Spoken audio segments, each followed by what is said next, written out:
Hello बच्चों, कैसे हैं आप? उम्मीद करती हूँ आप सब लोग एकदम बढ़िया व मज़े में होंगे। तो बच्चों, आज मैं आपके सामने एक कहानी लेकर आई हूँ जिसका शीर्षक है बुद्धि का चमत्कार। तो चलिए शुरू करते हैं अपनी प्यारी सी कहानी बुद्धि का चमत्कार। प्रस्तुत पाठ में एक कथा द्वारा पेशवाओं के दीवान नाना फडणवीस की बुद्धिमानी का वर्णन किया गया है। बुद्धिमान व्यक्ति हमेशा से प्रशंसा के पात्र रहे हैं। तो चलिए शुरू करते हैं अपनी प्यारी सी कहानी बुद्धि का चमत्कार। बात बहुत पुरानी नहीं है। उन दिनों महाराष्ट्र में पेशवा का राज था। नाना फडणवीस पेशवा के दीवान थे। वे बहुत ही चतुर थे। उनकी परीक्षा लेने के लिए हैदराबाद के निजाम ने उनके पास एक हाथी भेजा। साथ में एक पत्र भी लिखा, नाना जी, हमारे हाथी का सही वजन बताए तो हम आपकी बुद्धि का लोहा मान ले। अच्छा, तो उन्होंने क्या बोला? उन्होंने कहा कि आप हमारे हाथी का वेट बताओ। अगर आपने हाथी का प्रॉपर वेट बताया तो हम समझ जाएंगे कि आप बहुत ही समझदार हो। उस समय तौलने की बड़ी मशीनें नहीं होती थी। निजाम का पत्र पढ़कर सभी लोग चकरा गए कि हाथी का वजन कैसे किया जाए। सभी अपनी अपनी तरकीब सोचने लगे, मतलब सभी अभी अपने अपने आइडिया सोचने लगे, लेकिन कोई उपाय ना बता सका कि भाई बिना मशीन के, बिना किसी मेज़रमेंट के वो कैसे देखेंगे कि इसका वज़न, हाथी का वज़न कितना है कितना नहीं है। किसी को कोई तरकीब नहीं सूझी, मतलब किसी को कोई कुछ बात समझ में नहीं आई।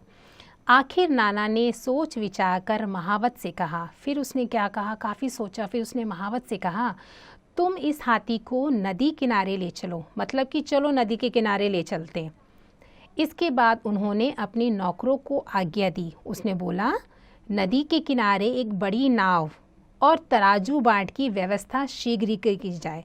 मतलब कि हाथी को नापने के लिए क्या क्या सामान चाहिए? उसने बोला कि हाथी को नापने के लिए एक तो उसको चाहिए बड़ी नाव होनी चाहिए, और तराजू बाट, जिससे कि एक तराजू होता है ना जिससे कि हम नापते हैं, उसकी जल्दी से जल्दी शीघ्र व्यवस्था करें, मतलब जल्दी उसका इंतज़ाम किया जाए। शहर में खबर फैलते देर न लगी। बहुत से स्त्री पुरुष नदी तट पर एकत्र हो गए, मतलब सभी लोग इकट्ठा हो गए देखने के लिए कि भाई अच्छा, अब देखते हैं कि हाथी का वज़न कैसे किया जाएगा। वे ये देखना चाहते थे कि नाना हाथी का वज़न कैसे करते हैं। नाना ने महावत से कहा, हाथी को नाव पर चढ़ाओ। हाथी को नाव पर चढ़ाया गया। हाथी के बोझ से नाव जल में थोड़ी सी डूबी। जहाँ तक नाव जल में डूबी थी वहाँ पर नाना ने एक चिन्ह लगा दिया, मतलब कि उसने वहाँ पर मार्क कर दिया, एक साइन बना दिया, और महावत को आज्ञा दी, अब हाथी को नाव से नीचे उतार लिया जाए। इसके बाद नाना ने नाव में पत्थर डलवाने शुरू किए। पत्थरों के बोझ से नाव धीरे धीरे जल में डूबने लगी।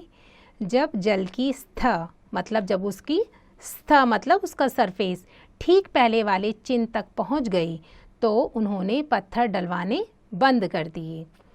अब उन्होंने नौकरों को आज्ञा दी, सब पत्थरों को नाव से उतारकर तराजू में तोला जाए। पत्थरों को तोला गया, मतलब जब उसने पत्थर डाले थे और पत्थर के वजन से जब उसकी नाव नीचे हो गई थी, फिर उसने स्टॉप करवा दिया और उसने बोला कि अब जितने पत्थरों से उसकी नाव नीचे हुई है उन पत्थरों को निकाल कर उन पत्थरों का वेट किया जाए। फिर नाना ने पत्थरों की तौल को जोड़ा और हाथी का सही वज़न बता दिया कि मतलब जितना वेट पत्थरों का था उतना ही वेट अब हाथी का होना चाहिए। जब निज़ाम को यह समाचार मिला, मतलब जब निज़ाम तक यह बात पहुंची, तो वह बहुत ही प्रसन्न हुआ, वो बहुत ही खुश हुआ।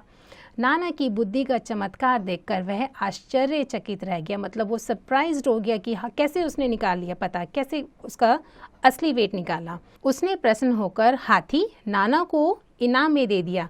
मतलब वो इतना खुश हुआ कि उसने बोला कि इस हाथी को आप ही रख लो। तो बच्चों, कैसी लगी आपको कहानी? मुझे तो बहुत अच्छी लगी।